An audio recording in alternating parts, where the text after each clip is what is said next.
I ask you, at the time, nangyayari lahat ng mga confusion na yon, turmoil or arguments and yung mga hidden burdens and all of that stuff. Do you have someone to talk to? May nakausap pa May kayo? May mga nakakausap ba kayo? Anong counsel na nakukuha nyo? Ito na yung magandang kwento. Dito yung I hope dito mag-evolve and then dito rin talaga makuha ng mga listeners natin, and viewers natin. Yung story namin, yung time na, parang gulong-gulo na rin kami, ganun. Meron akong gustong puntahan na kaibigan, hindi ko siya nakausap. And then, ang nakausap ko mga kaibigan niya. So, yung nag-usap ko yung kaibigan niya, sila pa yung nag-persuade sa akin na, okay, na kailangan namin fight for our family, and then pag-usapan. In the back of my mind, okay na ako eh. Tapos siya rin naman kasi along the way yung marriage natin, parang yung sabi mo compounded kanina, kasi baka hindi lang maintindihan na maraming lies, maraming unfaithfulness, maraming deceits, maraming cover-ups, ganun eh. Yung nasa loob pero yung nasa outside, everything looks good. Yes. Everything looks perfect. May quote and quote, para kaming pag may parties, para kaming model family in the outside, pero rotten na yung inside. Yes. Parang anay, di ba? Pag inanay sa loob, inaanay. And then, siyat naman, nagulat ako. Imbis na puntahan niya yung mga kaibigan niya baliktad, ang pinuntahan naman niya, pinsan ko. Di ba? Pinsan ko naman yung pinuntahan niya. So, there were actually people na very instrumental na actually, Chinky Novi, ang unang na sinabi na sa amin, hindi about mga bata di ba? Remember that, di ba? Hindi mga bata. Ang tanong, it's not about the kids. Pero ang tanong nila, do you really want to restore your marriage? Yeah. Because if you want to restore your marriage, let's sit down. Naalala ko si Edwin and Margot to eh. Sabi nila, if you really want to restore and work out your marriage, let's sit down. If it's just for the kids, it's just for the business, it's just for your parents, kasi may parents factor doon na kailangan kami i-please. Sabi niya, wag na, sayang lang. Oh, guys, listen to me and look at me. Diba, you look good on the outside, but actually something bad is already happening inside. I think this is not an accident that you're watching right now, this live. Kung may issues talaga ng asawa, if you don't fix it, if you don't talk about it, sooner or later, you will go towards that direction. Diba? Parang parang time bomb siya na mag-explode na lang. So, I think, yun nga, let's listen kung ano yung ginawa nilang solution, kung paano nila naayos yan, and they're still married right now. So, let's go on to the next. So, what happened the counseling session? Kumbaga, nilay down muna nung cousin namin why we are going to restore our marriage first. Why? Bakit? Diba? So, gusto niya, yun yung kinlear niya muna. And, yun, sabi niya, it's not because of the kids. Diba? Yung sinabi ni Larry kanina, it's because of kayong dalawa. Kasi coming from relief to parang bigla ko, parang wait. Diba? Parang napaganon ako. And I believe, Kala ko pa naman yung nagkita kasi tayo, nakaayos ako noon, nagpabango pa ako. Oo, nakakatawa yung naka-long story na sleeves yun. pa ako. Tapos, akala ko naman kasi nagwapuhan ka uli sa akin. Hindi pala. Medj. Slight. Okay. Kasi mabango ka at the time. Favorite ko yung pabangong yun. Anyway, so magaling talaga siyang manligaw. So, kasi ako naniniwala ako, when God created us, there is that innate goodness in us. Diba? Meron yan eh.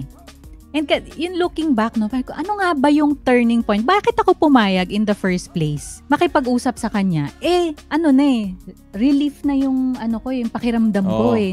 Yes, once and for all. May backstory to. Alam mo, ang sabi niya dati, in her mind, parang everyday na daw niya ako pinapatay. Ganun niya ako kagalit. Ganun siya kagalit sa akin. At nililista ko yung mga sinasabi niya sa akin na sobrang sakit. Ganon. Yeah. May record ako. Yeah. Keeping record of wrongs. Biglang ganun niya na we're so grateful that somebody walked through with us. But it wasn't easy. It wasn't easy. It was not. Siguro it took us 1 year, Chinks and Novi, 1 year to actually say I love you. Tapos really mean it. It took 1 year. Yung totoong talaga na sabihin namin na restore. Pero it didn't actually stop there. It's actually a lifetime of journey. Pero ang dun is yung turning point. And then the God factor. I do believe buti na bagit niya yun, na kasi yung while going through it, alam ko we're so grateful na hindi nila pinlilit sa amin yung yung si God. Pero nakita namin doon sa journey namin na buti na lang andyan siya. Yeah. And then even the marriage is actually a blessing from God. So yun yung turnaround. Yun yung sa akin, yung parang yung ko na yung sanctity of marriage. Yeah. Parang yun yung na-remind ako, yun yung parang wait, parang doon ako napawait. Yeah. Okay? Yeah. Parang this is my parang promise, commitment namin towards each other. Wala pa nga, hindi ko pa nga naisip kagad nung si God eh. Pero hindi, I believe in marriage, kumbaga. Yes. Then later on na lang namin, oo nga, nung galing, Yeah. no? Ang galing si God pala, nag-institute ng marriage, no? Later on, mas marami kaming natutunan. Pero, yun, we deciding to be reunited, it's not again about feelings. Yeah. It's a decision. That's not about feelings. Actually, at that time, I was basing it on nothing. Actually, wala akong mapapanghawakan eh. 'Di ba? Pero parang I took the dive. Nag-dive talaga ako. Ko, parang at the time, Lord, para kang lumipad from a building, 12-story building, para kang tumalon na lang na hindi mo alam paano, sino sasalo sa'yo. Pero, that's what we did, no? Yung sa akin naman is, yung papunta talaga ako during the meetup, Chinks, Novi. Magka-counseling tayo. Yeah. Decided naman na talaga ako, decided ako to work on our marriage. Alam ko, yung gabi na yun, magkausap kami no. Sabi ko, ayoko na. Ang haba ng bangs mo But when I woke up, yung kagad yung sa akin na, and I didn't even know that was from God. Pero yun talaga yung na, okay, I'm gonna fight for this marriage. Pareho niyet. So many uncertainties, I don't know how, but I was actually grateful that there were people who guided. And then later on, a year and a half after, who would have thought, diba? Tayo yung magkakakilala, how you guys guided us rin naman. Natutuwa rin ako kasi parang nakakita doon sa sitwasyon na you ask for help. Hindi kayo nag-pretend na, sige, dito na lang or ganyan. Pero you are willing to go to the process at humingi kayo ng tulong. And that is the most important thing. Yeah. And guys, ito lang, let's pick it up from there. Marami na tayong lessons na kukuha. Again, it's they are willing to work it out. If you're already, your marriage is on the rocks right now, you must be willing to work it out. Yeah. Kahit na isa lang, kahit hindi dalawa. Kahit na hindi dalawang mag-asawa, kahit isa lang.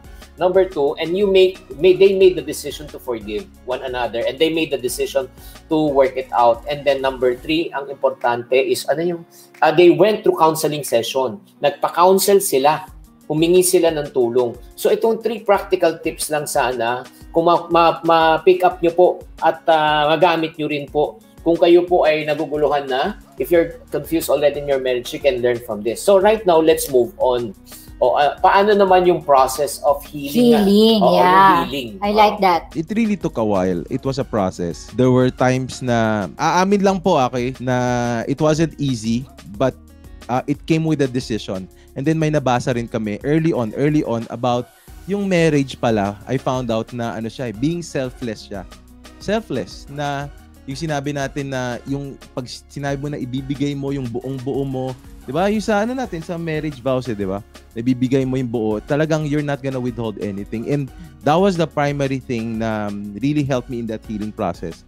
Na now it's not about thinking about myself. Kasi kung thinking about myself, I could think about so much and it would pollute my mind. Pero it took a process na, talaga, ito yung pagiging selfless. Ito yung ibibigay ko talaga yung buong buo sa kanya. And then, but slow siya, a journey. There were even times na pagising ko, ganun pa rin. Ganun yung feeling ko. I don't want to talk to her or gusto ko masungit ako. And totoo yan, di ba? May mga time na masungit ako. Hanggang ngayon pa rin po. Natuto na lang ako how to navigate. Boom. Okay, paki-erase. Ay, live pala niya, to. Diba? Live pala to. Pero ano ginagawa mo? Sabi, may ginagawa ka na ngayon, di ba? Pag masungit ako. Gino-joke na lang niya ako. Natutunan ko na yun. And nagpapadala naman ako sa joke. So, it's a process eh.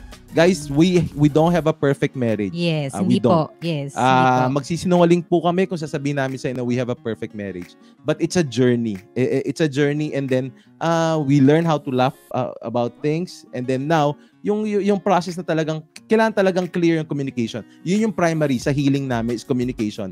Sinabi ko sa kanya, open kami. Sabi ko, pag galit ako sa'yo, sasabihin ko sa'yo. Right? Ako naman, pag syempre ganun pa rin, hindi naman siya perfect pa. Takot ako, baka masampal ako eh. No? Hindi pa naman siya perfect.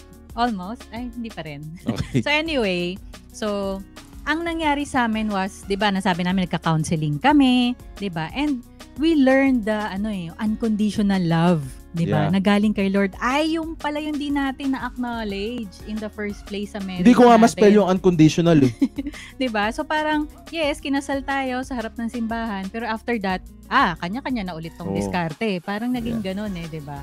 So nawala ulit sa picture si God. But yun nga, we did counseling, may mga sa church, no, nag-help sa atin, may mga nakakausap tayo. And yun nga, we learned the unconditional love of God, especially reading the Bible. Ako, yun yung, sa akin naman sa healing ko, yun, no, very emotional kasi ako. So, ayan, pag nababasa ko na yung love ni God, yun, nagiging totoo siya, ganyan. Yun, linawin mo, baka akala nila, pinopokpok mo ako ng Bible hindi eh. Naman. Okay. So, anyway, it gave me, although yes, meron pa rin siyang flaws, 'di ba? Hindi meron pa rin. Syempre nag-i-improve, 'di ba? Nagpo-progress, pero meron pa rin, 'di ba? Hindi natin ma-discount 'yon. We are humans and we still make mistake, and I also still make mistake.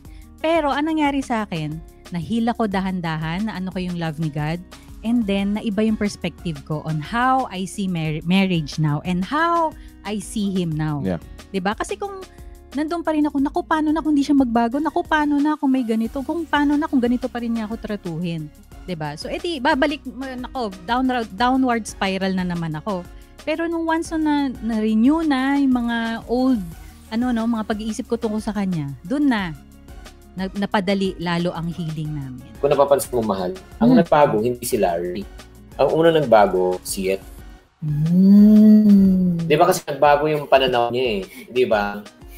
She received the unconditional love of God. Upon receiving the unconditional love of God, right now she understands, and right now she's giving also the unconditional love to Larry. And you know what? I want to honor you guys because you are one of those very early. I was going through my notes very early in our times together na na-express nyo yun. How many times? Paano nagbago naman yung perspective mo kay Yet?